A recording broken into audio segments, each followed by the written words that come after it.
Right, 10, 9, 8, 7, 6, 5, 4, 3, 2, 1. People of the world, hello and welcome to Marketing as a Foreign Language, episode 204. We got Kinobe.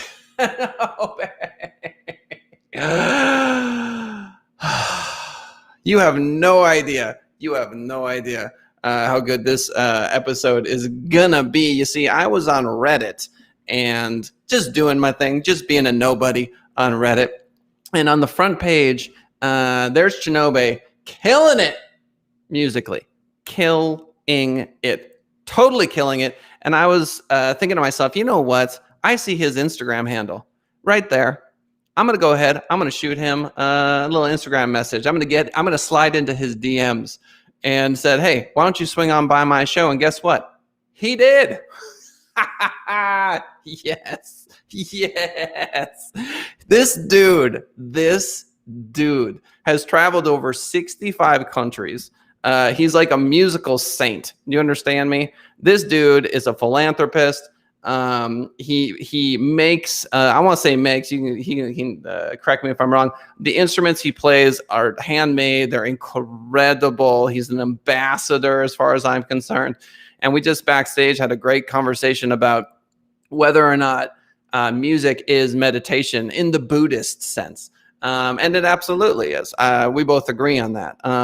Drifting into these spaces, in Ugandan culture, music is history, music is language, it's communication, it's storytelling. And I would argue the same is true in my culture. I mean, my whole life has been like that too. Music has been a through line. It's everywhere. It is absolutely everywhere. So it is an honor and a privilege to introduce to the show the one, the only Kinobe. Thank you so much. It's a pleasure to be here, and thanks for reaching out and inviting me. And I'm so happy to come and speak with you and learn more about what this is all about and contribute somehow. Yeah. So I mean, we're trying to solve the world's problems. Okay. Is the goal. I think that's every human's goal at the end of the day. You want to be happy, you want to solve the world's problems. Music plays a role in that. And I think it's easy for folks to just kind of put music to the side and go, that's a kind of I don't want to say it's frivolous. Like, we know it's emotional and it's meaningful, but I think if we are to achieve anything resembling heaven on earth, it obviously incorporates a lot of music. So let's talk a little bit about your philanthropy. Let's start there. So what have you done philanthropically? Wow. I think I've lived my life as a philanthropist even before I realized it was called philanthropy. Yeah, one of the challenges I'm having today is to find a word and describe everything that we do, because I feel a few things have no description. But to go back, I worked as an ambassador for UNICEF. I was age 14, 15 as a young ambassador. And at the time, I was advocating for education for girls, especially in Uganda. I was always triggered by, issues like child labor, looking at kids living in a very homeless condition. I was underprivileged too, so I can relate to that. And I was like, wow, this is interesting. Why are some people having so much, some people having nothing? And why do these people don't care? These people care. So as a child, I had questions. And I think what I'm living now is answering those questions. So that's where it all started. And then I began traveling across the world as a musician. But for me, it was different. Music was taking me to places. But then my eyes were seeing so much in those places. And I realized there are so many stories from all these countries that the media doesn't get to mention. Stories of pain, stories of joy, stories of sadness, stories of inspiration. And for me, my eyes were always looking out for those people, especially the young people that need a hand, that need to be lifted. And I realized each time they came to my shows, you see a smile on their face. Then I realized music had the power to actually change that. And fast forward, 2010, I started a program known as the Dance of Hope. So if everyone, goes to danceofhope.com, they can see all that. And this is a program that started to bring kids who have been through the worst tragic conditions to use music as the transformational power to tell their stories, to travel around the world, to build self-esteem, to regain confidence, to regain hope, to build resilience, and to become somebody, from nobody to somebody. And that is the program I'm focused on today. And going forward, the kids have now impacted, other people around the world. They came to the US 2018. We reached over 50,000 kids in America. We are coming back on tour next year. So continuously, music is now a mirror that reflects society. And that kind of, through music, we can tell the problems of the society, and we can let the people themselves tell their own stories without having anyone say that. And I'm living my life doing that around the world today, try and build hope and support, people who are struggling emotionally, mentally, physically, spiritually, and and trying to realize that my dream is to leave the world a better place than I found it. Mm-hmm. And all of that comes from the seemingly chaotic coalescing of your parents, right? And their spirits into creating you as a being. So we're going to go all the way back. Okay. So you mentioned the ambassadorship as a young kiddo. We're going to go even further back than that. You mentioned not having a word to describe something. And to me, that reminds me of Taoism. I'm not sure if you're familiar with that particular spiritual path, but the first, okay, maybe I can teach you. So the first line of the Tao Te Ching, which is a Chinese, very famous Chinese text, is the Tao that can be described is not the eternal Tao.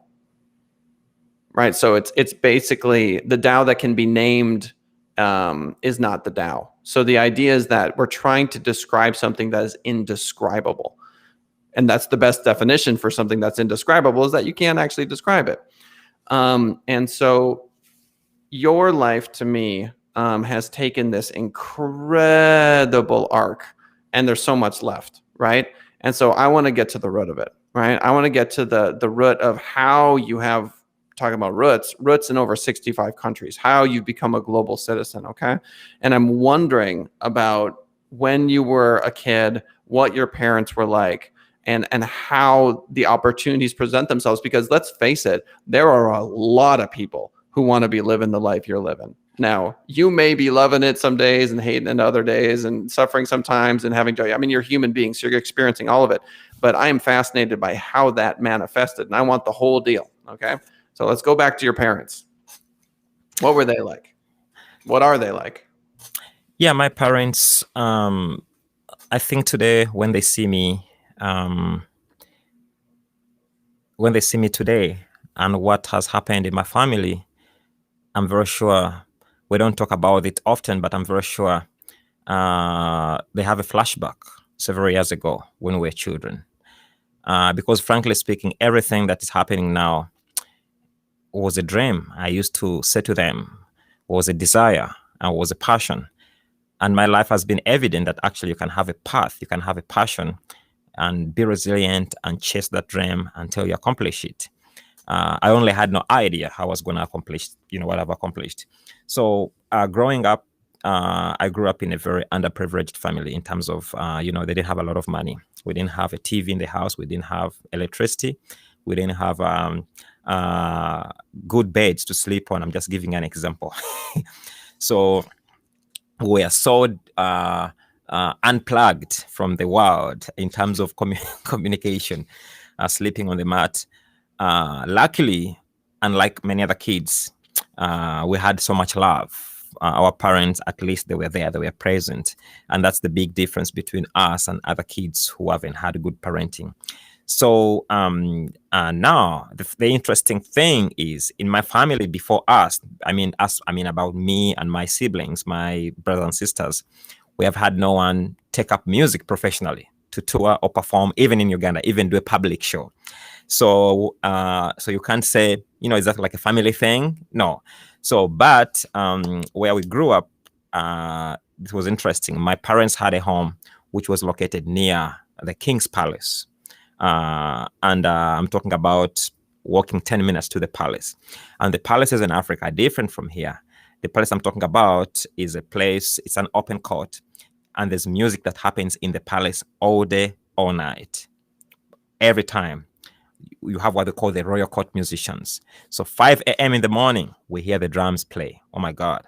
You wake up with these drums. It's like hypnotizing. It's like these are musicians. Their role is to play music in the palace and just have fun. So all the kids in the neighborhood, we used to kind of do work very quickly and run there to go watch these musicians play.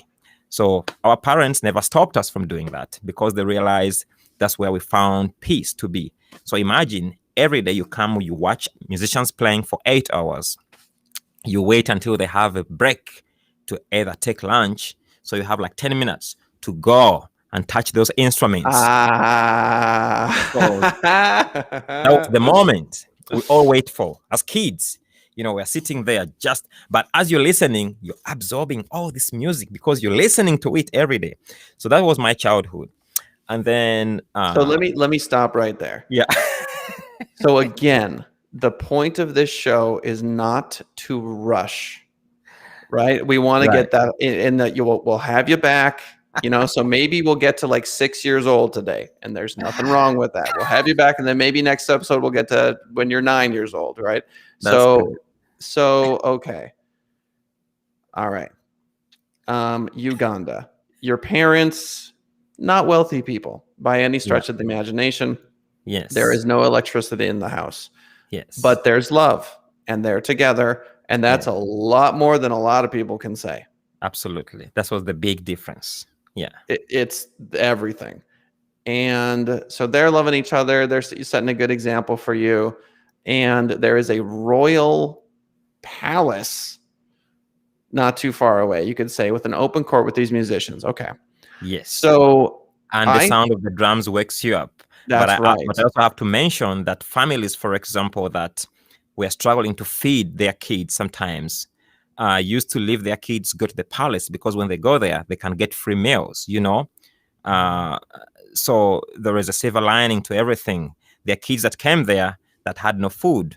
And in the palace, the idea is if there's food, you can't have food and not feed who is there. So some people go to actually wait, for food because the palace is meant to kind of be loving, be welcoming, So it was more like a healing place for people to go and get a meal, to go and feel happy, to go.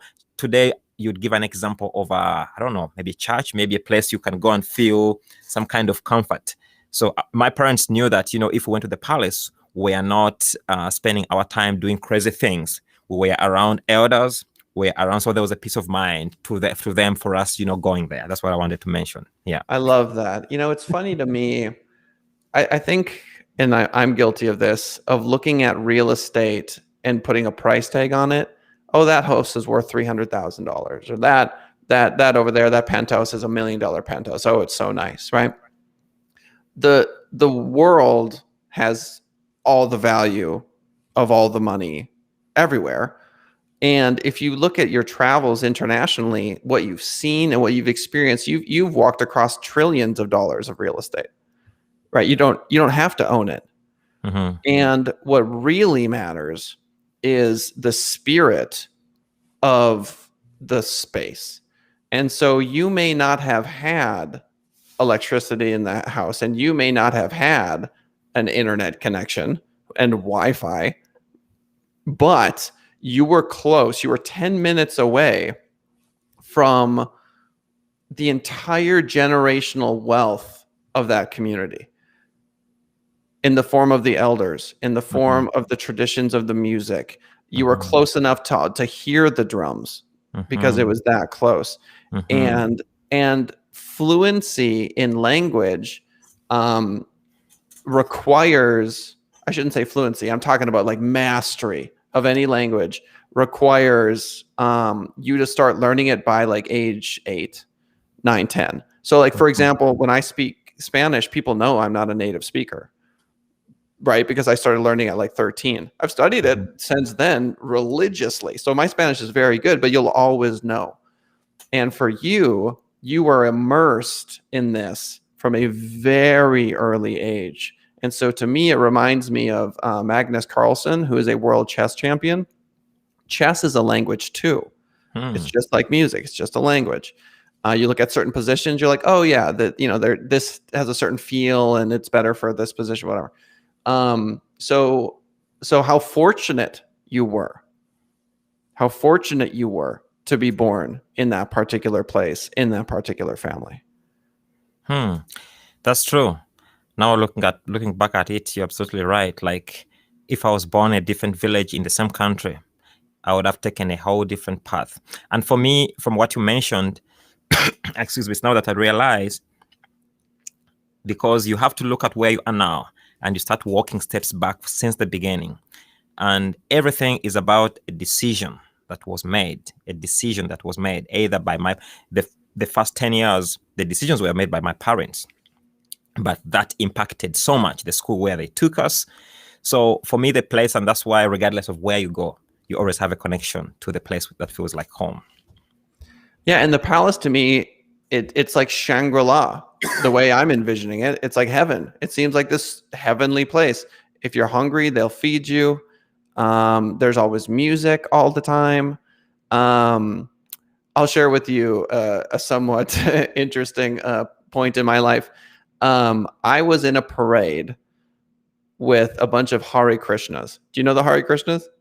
Mm-hmm. Yeah. So I'm singing this Hare Krishna mantra, which is basically just like praising God is like the idea, right? With this gigantic statue that like 8 people are carrying through the streets of Minneapolis, Minnesota in the summer. And I had a moment where I'm like, this is heaven. Like I'm in heaven. This is heaven, man. Like it doesn't get any better than this. And the fact that it was awash in music is, I don't think, a coincidence at all.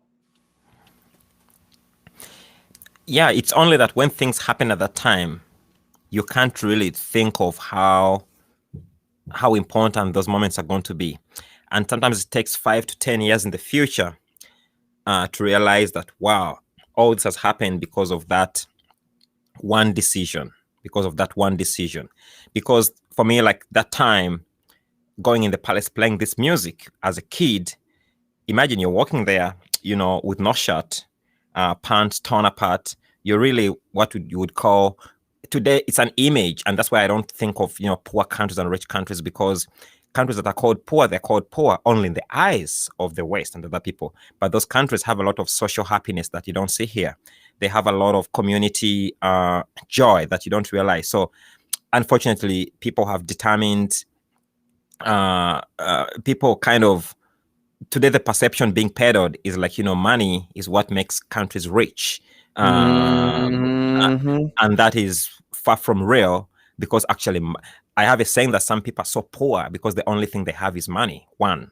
So the things that make you rich is a sense of belonging. So when I see all these kids playing soccer in the dust, walking in the forest, and mangoes are hitting your head right from the tree, then you were like, so that's the best food you can ever find. So if you really, that's how I grew up, and that's what I miss. But anyway, so I realized that going to the palace every day, playing, coming home sometimes 5 p.m., so tired, and every day we wake up. But that time, my parents, they had a sense of worry. They were like, we don't have money. What will these kids be in the future? And they had dreams for us, becoming a doctor, becoming an accountant, becoming anything, just like all parents. Because my parents on the other side, they were brought up as very strong in a Christian background, which was great. So on Sundays, we used to go to church, but my mom used to sing in the church, and my dad used to sing there, singing all these songs. And there, it's different than here. There, if people are spiritually connected to a church, they actually really mean it. They're not doing it for fame, for money, for power. It's just a place where people find peace and find. So we're kind of in between there. But for me, the interesting thing is, remember, I'm age 5, I'm age 6, 9 years old. I'm on the plane going to Netherlands for my first international tour. But before that, whatever happened there was so interesting, because it was almost like telling my parents, because they used to ask us, what do you want to become? And I used to say, well, I want to travel around the world.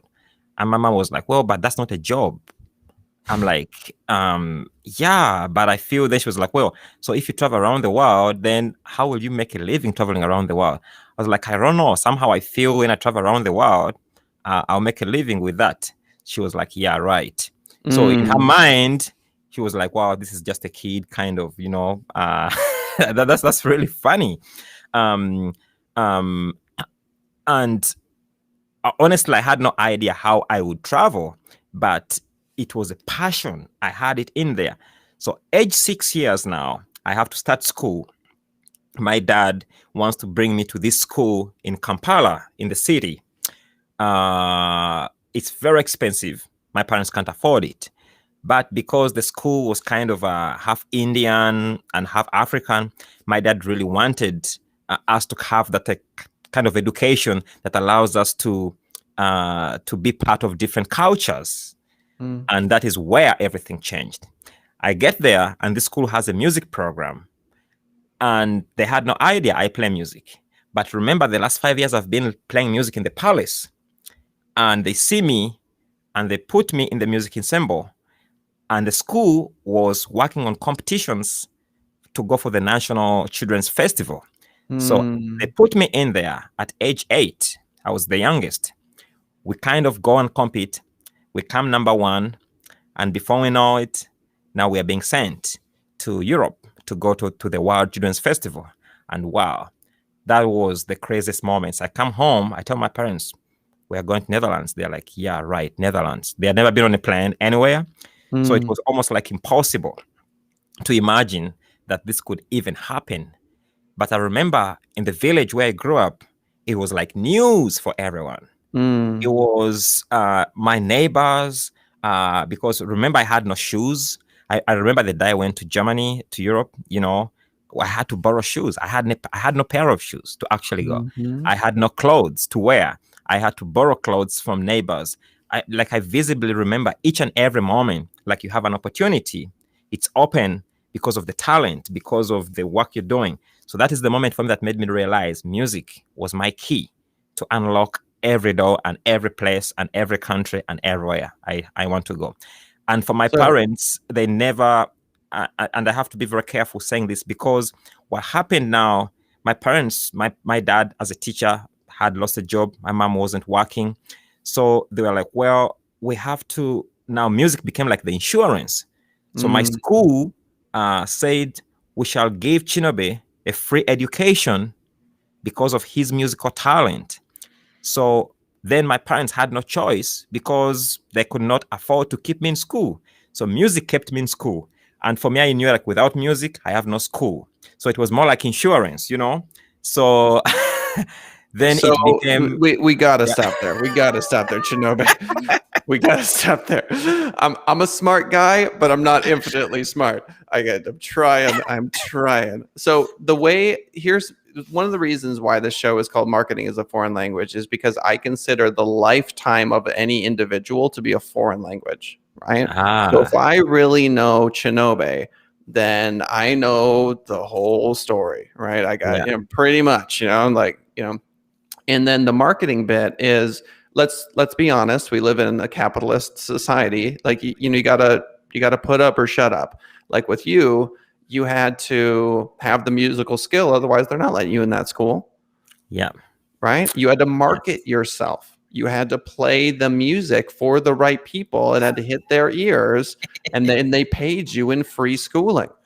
And there's this thought that keeps crossing my head when I listen to you speak, which is the group of people in the palace that were doing what they do, that never went to the Netherlands, that may also not have had shoes or any of life's some of life's luxuries. By far, they gave you this life. The palace and all of that incredible mojo and energy and love, because if you had never been exposed to those instruments, you simply wouldn't have been able to do that. And so you are the embodiment of whatever that palace represents, and that palace to me represents like a little slice of heaven. Sounds like a slice of heaven to me.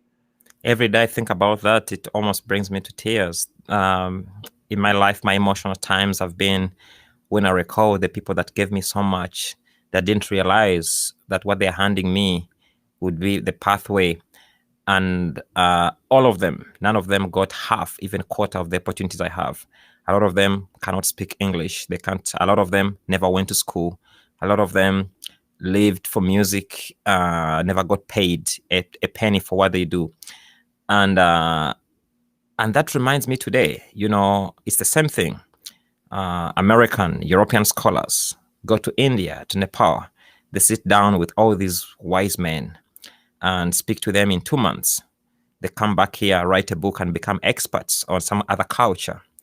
And the people who have given that knowledge, they have only given a little bit of the knowledge they have as life. But, you talk about marketing, with the branding, it's about how well you communicate, how good you write, how much money is behind what you're doing to promote what you do. So usually, for me, when people say you're very good, you're the best, whatever, people don't even realize that the goodness always comes from those that are never recognized in every way. And that is my musical path, everything I have. And that's why I'm so driven with always relating to people who are not doing well, people who are struggling, because I was at a place of no hope whatsoever. But you're right. For me, that palace is like the birthplace of everything that has happened. Without it, without those people, without those individuals playing music just to get a meal, without them existing, I would not be who I am today. And so that, whatever that is, whatever that palace is, I mean, don't we just want to create that? Don't we want to give that the maximum amount of real estate on the planet? If that makes any sense, right? Isn't that what we all are after anyway? So if we all just do a little mental switch and go, okay, we all love music. All of us do. Everybody. And you're doing that in a way. In Hindu culture, there are these gods or demigods that they travel around the universe and they just sing God's name everywhere. Like that's what they do. And that's their incarnation, and they just travel to as many different planets as they can, and they just go pop, pop, pop, pop, pop, pop, and that's what they do. They are constantly playing music. And I'm reminded of you when I think about being told about them. This was probably 20 years ago. I heard about those particular deities. Doesn't that make a lot of sense to you? Because you're doing that in a way. You're going and you're bringing that palace kind of with you, but it's different, right? It's a little different because it's you and your band, isn't it? Most of the time when you go and you travel and you do these shows. Yeah, mostly it's me and my band. I've done a lot of solo engagement myself, but in my conversation, my educational programs, my PowerPoints, I always give people the insights of what it means, of the palace, of the background. Because when you see music in a concert hall today, a lot of people who see it don't connect with where the music comes from. And for me, that's so important. We are almost bringing the world to the people. We are bringing those locations. We are bringing that land. And yeah, absolutely, they deserve the highest recognition. And again, it's because the people who make decisions today about anything are not. They have a different intention. If the intention of whoever is making decisions is not about recognizing the real deal, then the real deal will never be recognized. And like myself, I recognize them, but I don't even make final decisions about anything. As a matter of fact, there's a lot of people that would love to learn about this culture. Each time I tell my story, people ask me, okay, describe for us what the palace is like in Uganda. So why don't we see that everywhere? Describe for us, what it is like to be in Africa, to wake up and listen to this music every day. There's no radio, no TV. You're just listening to music from the mountains, from the forest. You're just listening to real musicians making music. Give us a feeling of being there. What does it feel like? It's almost, the beauty is almost undescribable. You can't even describe it because it is so authentic, so real, so you can't even describe it. But that feeling, people, then I'm looking at people who have never experienced that. I'm like, oh my God, they have no idea what they're missing. They have no idea because I know if they experienced that, they would forever be transformed in many ways. I mean, I literally just experienced it though. Do you understand what I'm saying? Like Yeah. I literally like tuned out, like my eyes glazed over, and I was in Uganda listening to the music as you described it. So you do, right? I mean, I was literally transported. I mean, I wasn't there for long. Don't get me wrong. I didn't spend like a lifetime there, but I was there for about 3 seconds, 5 Yeah. seconds. Yeah. And so this is the magic of the spoken word. And obviously, speaking and music, they're both languages, and you can convey these messages. So, Kinobe, I want you back on the show for like at least 12 more episodes. We got to like episode. Beautiful. So, like I think 12 is probably like not enough, but seriously, yeah. So, as far as I'm concerned, we got to about age 6, 6 to 9, the palace vibes. There's a lot more story we got to hit. Yeah. But it is a 30-minute show, so it is what it is. So I want to give you a chance now. We're not going to get to hear Kinobe playing the instruments today, but oh my goodness, you're one click away from hearing just an infinite amount of music. Okay, so you don't need to come to this show for that. Just Kinobe, why don't you tell the folks where they should go to understand maybe a little bit more, do a little deeper dive. Yeah, I think my website, which is kinobemusic.com, but then my Instagram and my social media, specifically YouTube and Instagram, I'm going to be posting my tour dates coming up. I'm starting a world tour right now, and I'm bringing, a project known as the Village Songs, and I'm bringing stories from the villages where I've been all over the world. With the music I've learned from all these places. So my YouTube channel, which is Kinobe Music, Kinobe Music, is the best way to kind of get in sync with what I'm working on. Yeah, seriously. Do yourself a favor. K as in kite, I as in insect, N as in Nancy, O as in owl, B as in boy, E as in elephant. Music.com is where you want to swing on by.